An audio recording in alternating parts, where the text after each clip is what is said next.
Hello everyone, this is Varietistic and welcome to my full review for the Samsung Galaxy J3 for Metropcs and T-mobile, and let's find out.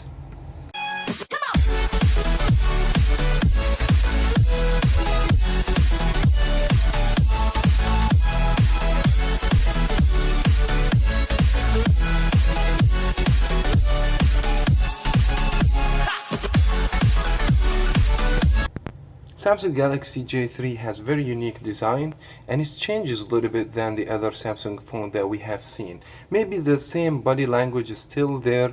We have capacitive keys, home button. This is usually comes with Samsung phones, but we have the back now. It looks different. So we have this line over here where you have the flash and the camera lens, and we have the speaker on the side where it used to be on the top or sometimes on the bottom over here in some other flagship phones with Samsung. But this phone very much Samsung moved the speaker to this location, and this in my opinion much better than have it in the bottom. We are going to talk about the speaker more in this video, as well as we have the volume rocker is going to be located on the left side, and we have from the bottom audio jack, mini USB 2, so we don't have USB-C, a microphone over here, and from other side on the right we have the power button key, and we have the proximity sensor. Unfortunately there is no LED notification light in this device. So here's the internal speaker. The grip of the phone is very nice and it's curved right now, which is give the phone very nice grip and doesn't make the phone slippery. Overall the back doesn't get any fingerprint over there, which is some good addition from Samsung, and the design is very good, and this phone you can use it with one hand because only 5-inch display. I don't have so much complaints about the design. I love this design very much, but the only things about this phone, it's made out of the plastic, and this is not give you the premium feel. But let me show you that we have removable battery, and let me show you where you can put the SIM card and the SD card, and the phone should be support up to 256 gigabytes for the SD card, and you can remove the 2600 milliamp hour battery as well. Samsung Galaxy J3 Prime comes with 5 inches of display, and we have 294 for the PPI and 720p for the resolution.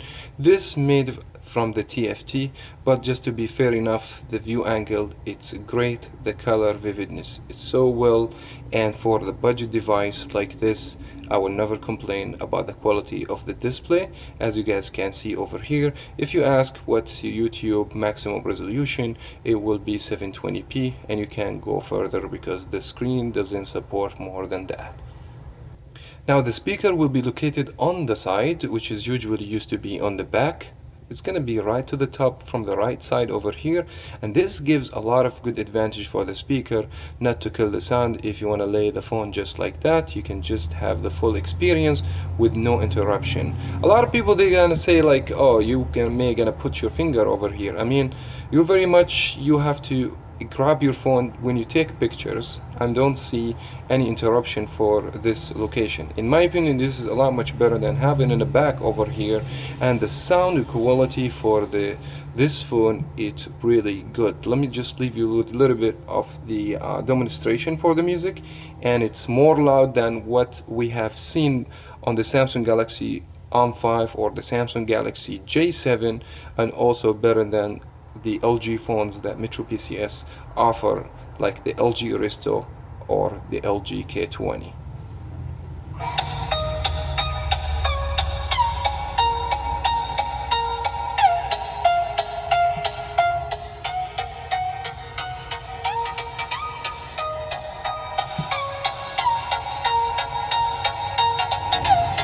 Let's go over the hardware of the phone, so we'll see what the specifications are.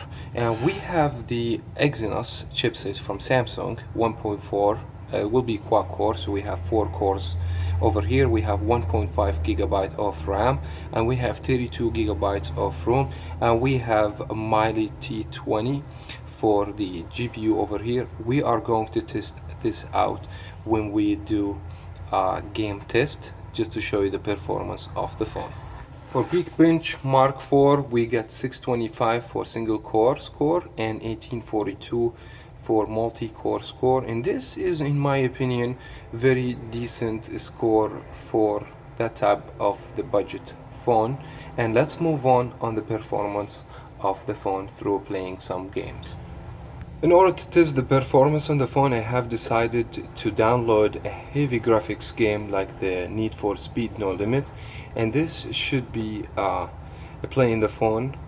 So when we play the game on the phone, I can see that the phone gives us very good performance over here with no lagness, and the graphics is very smooth, and I don't see any issues or whatsoever when I play the game. So this is a good indicator for people they want to buy the phone and they don't want to have issues when they download and play their favorite games.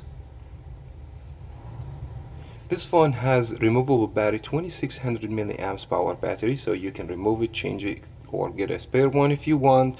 And the battery performance within the average for any other smartphones we have seen before, it's about 3.5 hours up to 4 hours, depends the brightness, depends what you are doing in your phone. Finally, Samsung listened to us and add the gyroscope in their budget device. Samsung Galaxy J3 Prime has the gyroscope where you can play Pokemon Go, or you can buy a VR case, use it to watch some VR content or 3D videos as well on YouTube. This will be a great addition to this device. It's not going to be the best experience for the VR because the resolution in the phone is low, but at least it exists. Samsung Galaxy J3 Prime came out of the box with the Android Nougat. That means it's a lot of improvements is happening on the phone. First, the phone has a split screen. You just have to go to this square and you will have this split screen over here where you can have multiple application over here. You can just choose any application compatible like a text message or YouTube, for instance, and that way you will have two screens at the same time where you can watch something or text somebody else, use your Facebook and watch YouTube at the same time. That is actually great addition to the phone. That because the phone does support the new software. Nougat has this feature. The whole layout on the phone is going to be identical for the new Samsung phones in 2017. So we have this new slide bar over here, and we have everything very much organized in folders. So Metropcs has folders, Samsung folders, Google folders, everything very organized just to make the phone looks nicer. So you have app drawer over here, and even the whole menu over here, it looks different. Let's go to the settings, for instance, and you see everything has organized in a different way than even other phones that we have seen. The only problem that's operating system with this phone kind of a little bit heavy skin, and sometimes I feel some of the lagness of the device, that because TouchWiz theme very much heavy theme. Let's gonna talk about the camera in the phone. First impression for me with the 5 megapixel, 2 megapixel for the front, says that's not something gonna blow my mind. But after I start taking some pictures in that camera, I start changing my mind. For a budget device, I was successfully able to take very nice pictures, either way, for a selfie or the back pictures. But before we go to the pictures that I have taken already, you guys gonna find them on my channel as well. So I already post that video on the different video over, so if people they want to see these, they can go check the other videos. But let's go to the settings over here. We guys gonna be able to see that everything normal, same as other phones over here. But the good things, for 5 megapixel we are able to take full HD videos, and it's good quality. I mean, the phone doesn't have image stabilization for the back camera, but I haven't seen so much of shakiness when I walk and I'm recording at the same time. So I'm very satisfied with the quality of the pictures and the video I have taken with this device. This is not the best camera ever, and we're not gonna expect from $70 phone to be that way, but for the money and compared to other phones that even up to $200 and $250, this phone give you better pictures. Let's see some photo samples. Over here, this is a video I have already posted in my channel. The phone doesn't have image stabilization, but the camera was not shaking when I walk which is good in my opinion. Here is poster over here, and the text is very clear. We have another photos like this. This is a low light situation. The room is dark. The lights come outdoor, so no noise. I mean, there is noise, but not too much noise over here. Low light situation and outdoor pictures. And there is micro pictures, very nice, crisp and vivid. And we have some here's like the autofocus, how it works. The car is running and there is no shaky or anything like that, which is good pictures. As well as we have selfie. The beauty mode gives the face very nice filter over here. Maybe the background is overexposed, but that's not a big deal. I was able to take very nice pictures in the F1 and it's over my expectation. I want to remind you also that Metropcs, they're pushing this phone free when you switch your number from a different company to Metropcs. I wish this video was very helpful for you to take that good decision to choose the best phone for you. I want to give this phone a rate 8.5 out of 10, and that was very much it for now. Thank you so much everyone for watching. Please do not forget to leave thumbs up and you subscribe for more on Variety Stick. Also, we're gonna talk to you in the next one.